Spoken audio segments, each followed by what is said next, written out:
and guest co-host Anna Navarro's hitting the table. Let's get this party started with Whoopi, Abby Huntsman, Joy Behar, Sunny Hostin, and Meghan McCain. Now, let's get things started.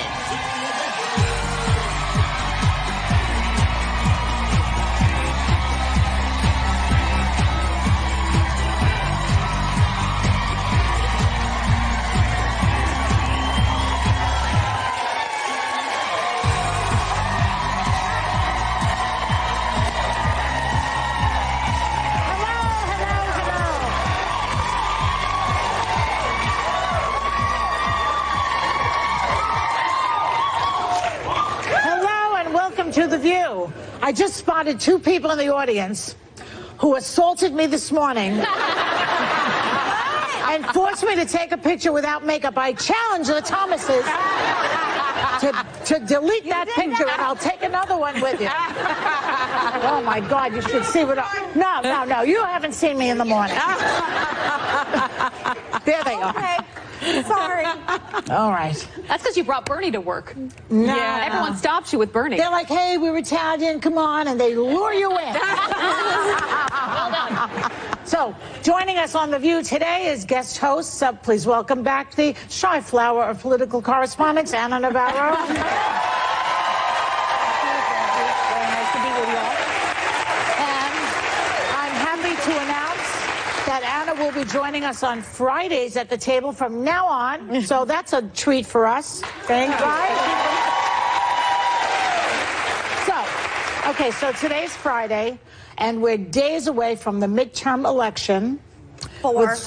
4 days. 4 days. Yeah, but who's counting, right? Yeah. With so much at stake, and Democrats may have unleashed their secret weapon, Oprah Winfrey.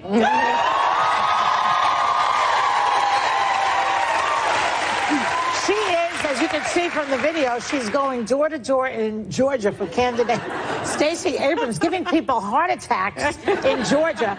And no one got a car, unfortunately, but they did get a powerful reason to vote. Watch. After walking 6 miles in his good suit and tie, they said, boy, you at the wrong place. He walked another 6 miles to Mountville. And when he got there, they said, boy, you at the wrong place. Getting to the Rosemont School, and they say, boy, you too late. The polls are closed.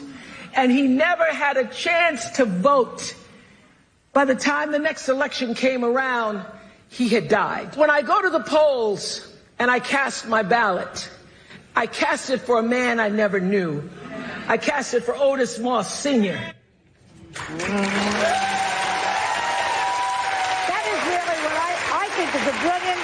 A brilliant message.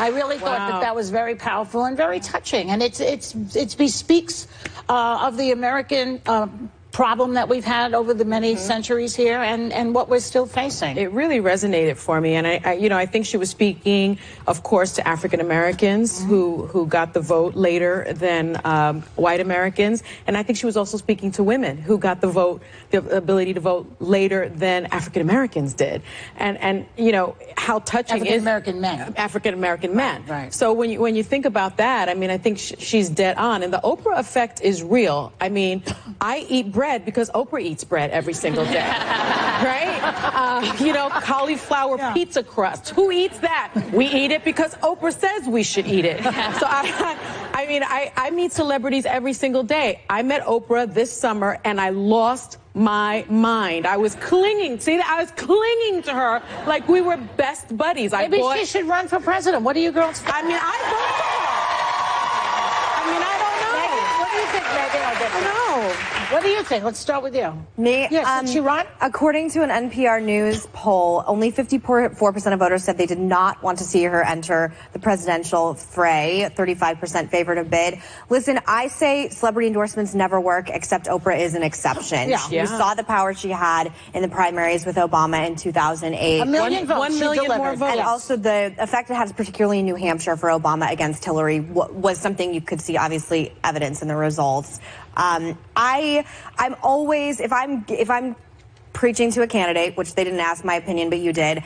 Nationalizing yourself is always tenuous territory because you don't want to look like you're someone who celebrities and East Coast elites like, and you're not going around to your constituents. But one of the biggest it's East a Coast problem elites, with Donald Trump, won. I'm telling you, it's still Donald Trump is a different case. I'm telling you, traditional candidates. I think it's something that Beto O'Rourke should be concerned about right now as well. And I think when you look too much like you care about celebrity endorsements, especially before you've been elected the first time, you see people like Eric Cantor, Wendy Davis, Kelly Ayotte. These are people that nationalize themselves too much. And I just would say a warning shot. I've got to say, I think Oprah is in a class by herself. Yeah.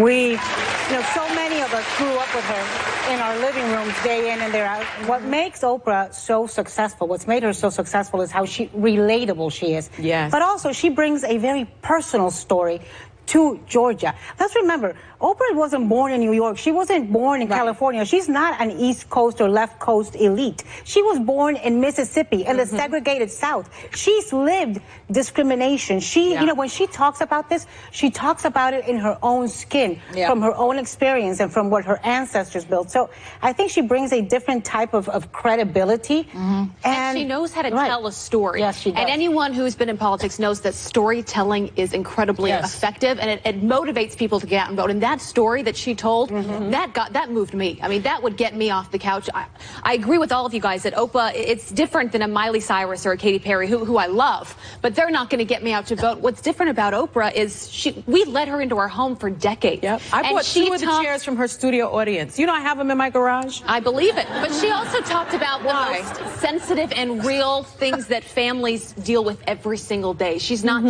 she's not a pop star. She's someone that relates to us. She's real and she cares. So we're basically saying Stacey Abrams has got it in the bag and she has no No, problem. no one ever has it in the bag. The way we're presenting it right now, she's got Oprah and it doesn't matter. But the other side, it's trepidation. The other as side, I just though, said, is pitching. be careful with this. The other side, and I don't know why I'm giving Democrats free advice, but be careful with this. But you know what, Nancy Megan? Pelosi coming out saying you guys already have it in the bag. It's neck and neck with Kemp. Be very careful with this. This is the thing, though. If she does win, she will owe it. She's talking to African-American women. 1.1 million African-American women are on the polls in Georgia. And so that, I think, could make the difference. Really, if you're running for office, there's only one way to run, and it's hard and scared. I don't think anybody is taking anything for granted. The Georgia race is incredibly close, They're in a dead as heat. is the Florida race. Listen, and black so women I think the Arizona Wait race. a second. I mean, Can I speak? Black women saved us from Roy Moore, and they will do it again. We'll be right back with more Hot Topics. Later, family politics. Will the co-host take political talk off the table during the holidays? Or is there no way to avoid it in America right now? You know what? It doesn't matter whether you're red or blue. What matters is that you get out and vote. Vote, America. Vote your view. Okay, America, we have one important word for you. Vote. Vote. Vote. Vote. Got it? Come on, people. Get out and vote. Vote! Guys, you only have to remember three things. Vote, vote, and vote. But only once. Vote, America. Vote, America. Go out and vote. Vote. Vote your view. Still ahead.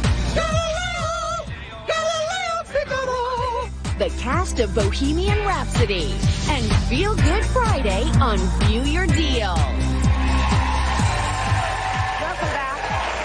You want to correct something? Please forgive me. Hillary won New Hampshire, and ultimately President Obama won South Carolina. I just had to correct that, or literally my mother's head would explode about my political getting that history wrong. Okay. So, Hugh Jackman, the great Hugh, I think he's just brilliant. He's going to be here in a few weeks. Yeah. So I have to ask him about the circles he's running, and apparently he's been pals with Ivanka and Jared for the past 15 years. All right. But he now says that when the three of them hang out, they never talk politics, which I think is a smart move. That's smart. So Are you capable of doing that? Like, you know, in a dinner party, when Thanksgiving's coming up, it's going to be hell on wheels. That's horrible. I know. I mean, I implemented a rule last year. First, there was a safe room where if you wanted to talk, seriously, a safe room. Because of my mom, if you want to talk politics, everybody goes into that room so that it didn't disrupt everything else. And this year, I think I'm just going to say, like, just no safe room for anybody. Yeah, no politics. All right, then just remove the cutlery from the table. No sharp knives, no sharp objects. You know, half of my family voted for Trump and half didn't. And there's always this thing. Keep it. My family's similar too, and a lot of families have different politics and religion are the two topics that are so different. And my family has all of it. Yeah. Hugh Jackman is the most wonderful, charming, he's so cute, talented person. I can't wait to have him on the show. But I also found that so refreshing, and maybe we could all learn from that. It takes a bigger person to say, you know what? Let's remove politics and say we can be friends before anything else. That's the way it used to be. I'll never forget at your dad's funeral, watching the presidents share mints together. And I was thinking, if presidents can do it of different parties, if they can be friends and they can, you know, rise above politics, why can't all of we? Right. You must talk about politics. But, you know, something has changed. Something has changed in the last 2 years. Well, I know what's changed in the last 2 years. Because it used to not be like that. It used to be that Democrats and Republicans could be friends. It used to be that Republicans who disagreed could be friends. That's become very difficult because under the Trump era, there's a litmus test. And, you know, when we were talking about this topic, I thought to myself, well, before Trump, we used to talk about other stuff, right? When we used to talk about children and food and diets and clothes and sex and boys and sex. We still do here. Right? We still do a little bit. Yeah.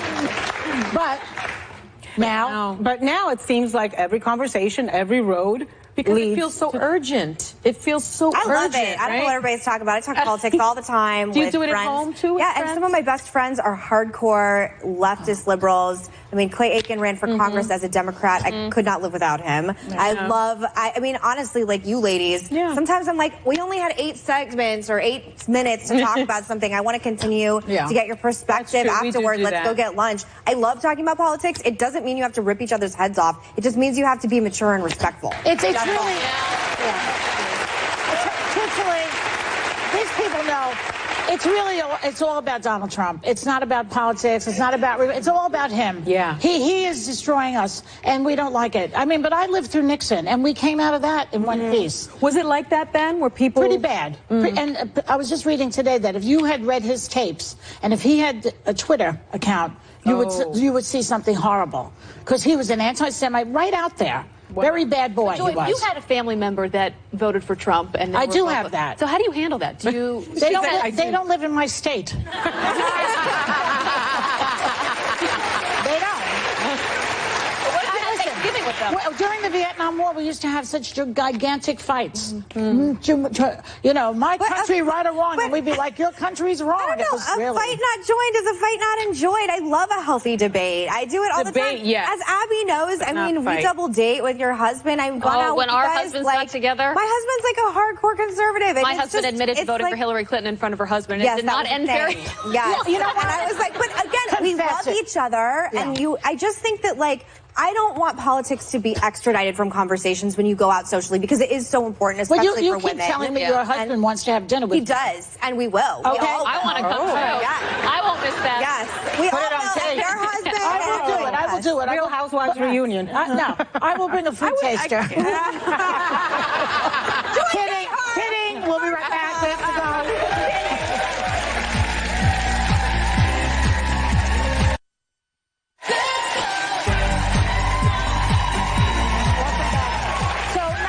Disappoint Anna, we will talk about, you know, fat and exercise now, all right? Because a lot of Kelly Clarkson's fans rallied around her recent tweet declaring, quote, "This just in, I still hate working out. I'm sweaty, red, and not any thinner."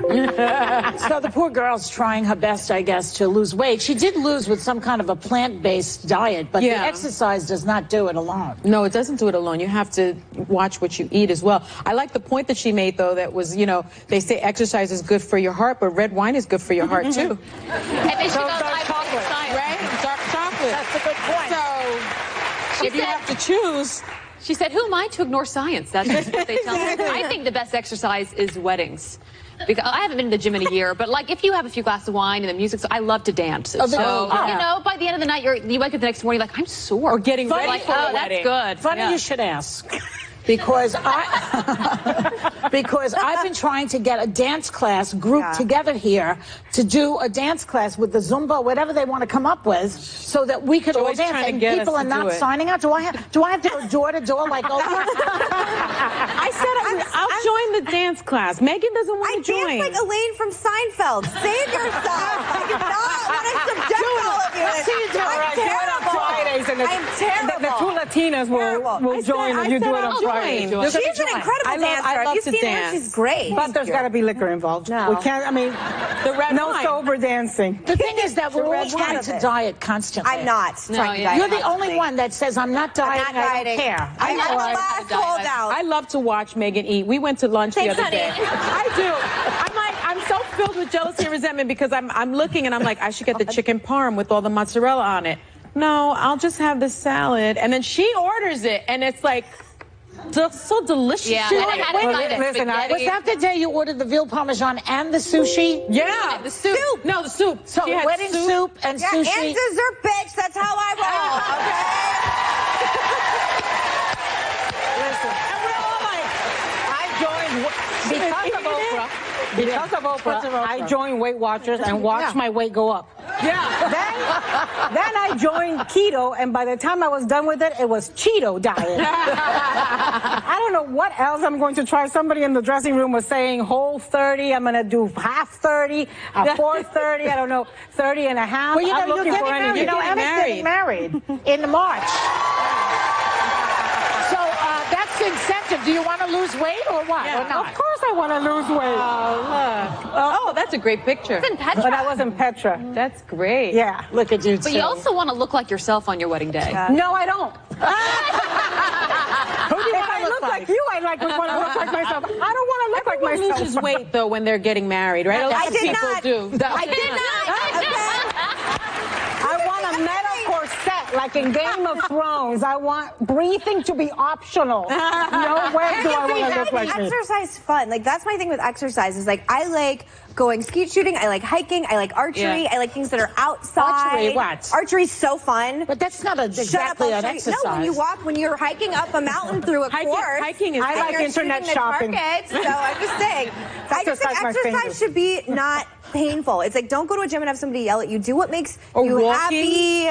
Like spin that's class, why the dancing. So you look stupid. I would like you to still be friends with me, and you're gonna be like, she's the worst dancer in the entire world. I can't socialize. It's true. I've never seen you dance. In our years of friendship, I've never once seen you dance. It is. I can't wait. You would all run out of here screaming. See it. I want to see it. That's why you need more Latins and African Americans and immigrants in this country. We'll be right back. We're coming back.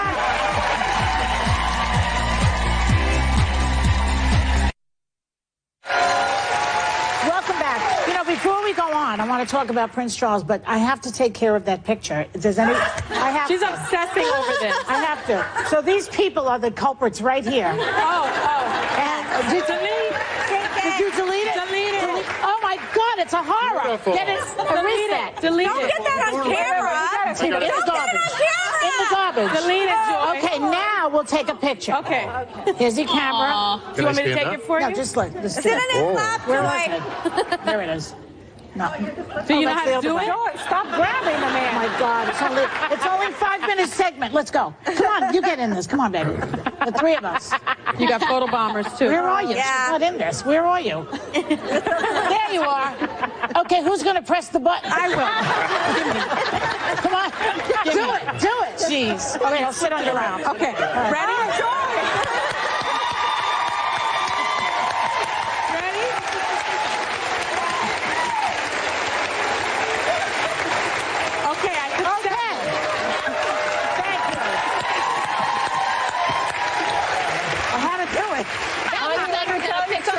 If you were a Democrat senator from Minnesota, you'd be forced to resign after that photo. Why, that was There you go. that a Me Too moment? It was a Me 3. There you go. Okay, we have a little time. Let's talk about this. The documentary, Serving the Royals, shows just how much Prince Charles gets pampered every day. His bathwater temperature is closely monitored. Toothpaste, listen to this. Toothpaste is squeezed onto his toothbrush. Wow. And his shoelaces are ironed flat. No wonder he'll never be king with this type of behavior. When was the last time you looked at someone's shoes and said, oh, those laces, those are wrinkled? Oh, finally, they ironed those. But listen, I mean, with them, they're the royals. Money is no object. If money were no object for me, I mean, I would have a farmhand for sure. I got to clean my chicken coop out this weekend. I would have somebody cleaning out my chicken coop. Yeah, I might have goats. I would have a lot of beekeepers. I'd have a lot of help. Yeah. Who wouldn't have you something? A farmer? When did you become? 1 minute she's buying Louis Vuitton, the next she's cleaning up. Right? And I don't want to clean up my coop, but I have to. But I think you have to be born into that. Because, I mean, would you not die of embarrassment of having to asking somebody to iron your shoelaces? Not clean my coop, but iron my shoelaces, yes. Putting toothpaste on your toothbrush? Why do I think you were going to be a bridezilla? Am I wrong? Oh. Because I'm already Godzilla. I'm now just getting married. I mean, it's not a big stretch. How about you? What do you think? What was the worst? I think if I were those taxpayers, I'd be pissed if I was the British taxpayer paying for some of this crap. Yeah. This is why a bunch of people bared arms in 1776. This isn't our problem anymore. That's right. That's what I have to say. I gotta tell you, I'd rather pay for the shoelaces. You are by that, Adam. Thank you. Mama, I'd pay for the shoelaces over 5,200 troops at the border any day. Like Meghan Markle. Take a look She's at my an American. picture. I think they have to show. We'll be right back.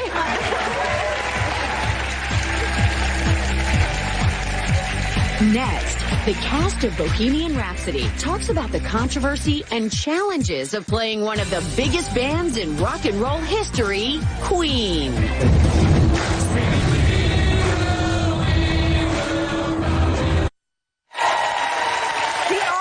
New biopic Bohemian Rhapsody brings one of the most legendary rock bands of all time to life. Check out how Queen will rock you. Higher. How many more Galileos do you want? One more. One more.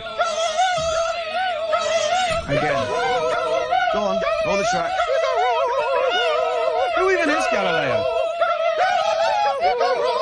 Are we done? That's it. He loves you.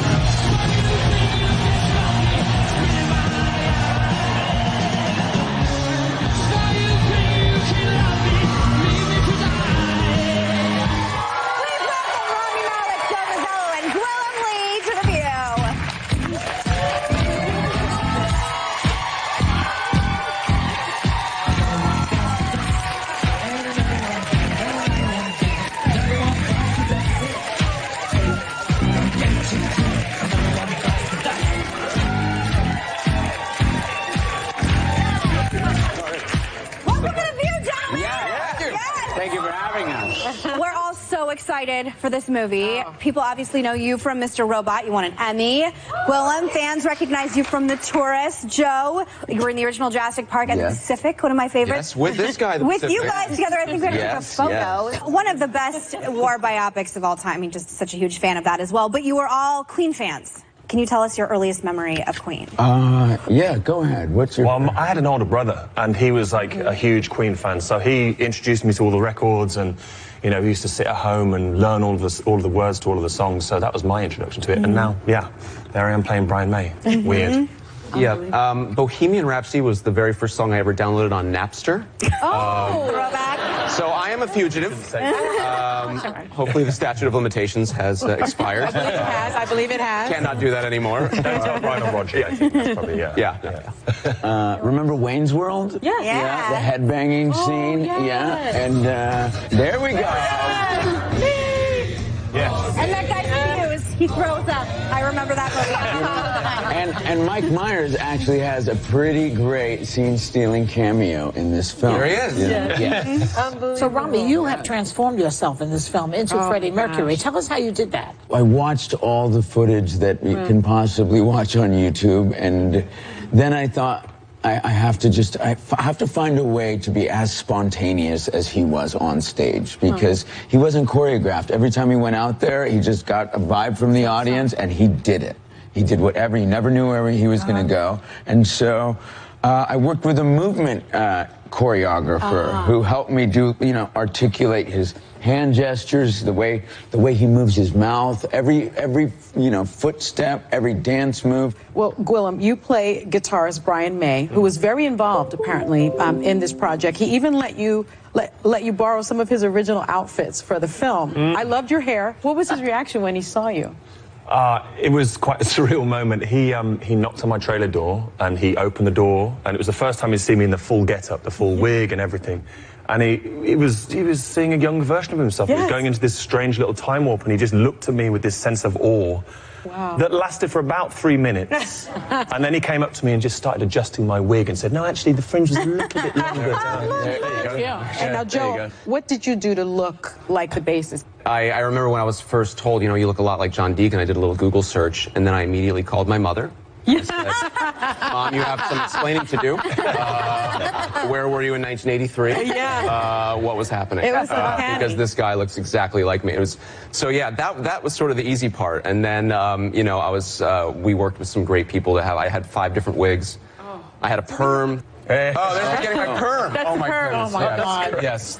Which Joe doesn't realize. Yeah, no, I didn't realize that perm stood for permanent. Oh. Because I'm an idiot. You're an idiot. So because I said it on the day. I was like, so what? This washes out in like 7 days. They're like, oh no. Oh no.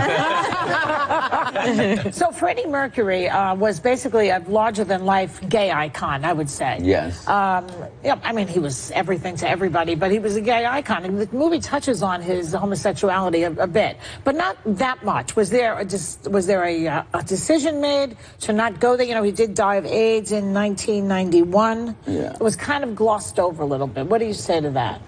There is definitely a story there we could have delved even deeper into. I don't think it's glossed over. I think there's some poignant moments. Yeah. Especially, he talks about not wanting to be a poster boy for the disease. He wants to make music, and I think that he's a revolutionary because he lived his most authentic life. Little do people know that he did have a 6-year relationship with a woman who he called the love of his life, who is the only person who knows where his ashes are, and who he was engaged to. Put a ring on that finger, and then discovered, he was bisexual, was gay. He is definitely a gay icon and a hero for everyone. Yeah. Okay, so before we go, I just want to talk to you, Joe. You and I are, can I say friends now? Yes, I would love to say that. We have a very unique and dark connection. Your dad, Joe, passed away from the same glioblastoma brain cancer that my dad did. Yeah. And it was really soon, right before my dad did. I'm sorry. Every time I think I've stopped crying about this, I just keep crying. But I read a Facebook post you put up after your father passed that really gave me great comfort. And I think it was so beautiful. And you talked about how it's a privilege to take care of our fathers in that state. And I just want to thank you. And I just want to know what you would say to people right now with this opportunity for the same people that are our age, taking care of our dads the way that we had to. Boy, well, first of all, I'm so glad that I brought you some comfort, but you brought me comfort because I posted that the day after my dad died. And then for you to share that with, on this platform, which is huge, I got, thousands of messages from people who were dealing with the same thing, either them directly or their family member. They were taking care of a family member. And that brought me so much comfort because there was such a sense of community there, and because it's so lonely, of course you know. So, for people who are dealing with it, I don't know, a lot of it was watching my dad decline and him just being on so much medication that made him sort of loopy, and then watch the physical and mental decline was hell at times. It is a hell I would go through again in a heartbeat if I could have him back. You know what I mean? Sure. And so don't take a day for granted, even if it's difficult, even if you feel like you just can't go on or you just can't take seeing someone you love go through something like that. Just just keep caring for them and just make every moment last. And I have to say, I was making this movie when this was all going on with my dad, so this movie will always be very special. I got to FaceTime him every single night from London. It gave him something to be hopeful about. It gave him something to be excited to talk to me about. And I never would have gotten through that experience, though, without these guys here, sitting next to me. And you really lean on your friends and your family and know that, you know, you'll get through it together, and just give all of the love to whoever is suffering that you can every single day, and you just won't have any regrets. Thank you. I'm sorry to turn your beautiful, fun movie into something sad. No, appreciate it. Okay, thank you very much for coming. Our thanks to Rami, Joe, and Gwillem. Bohemian Rhapsody is in theaters today, and we'll be right back. It's a house party on Feel Good Friday. We partnered with vendors for at least half off hot stuff for your home. Next.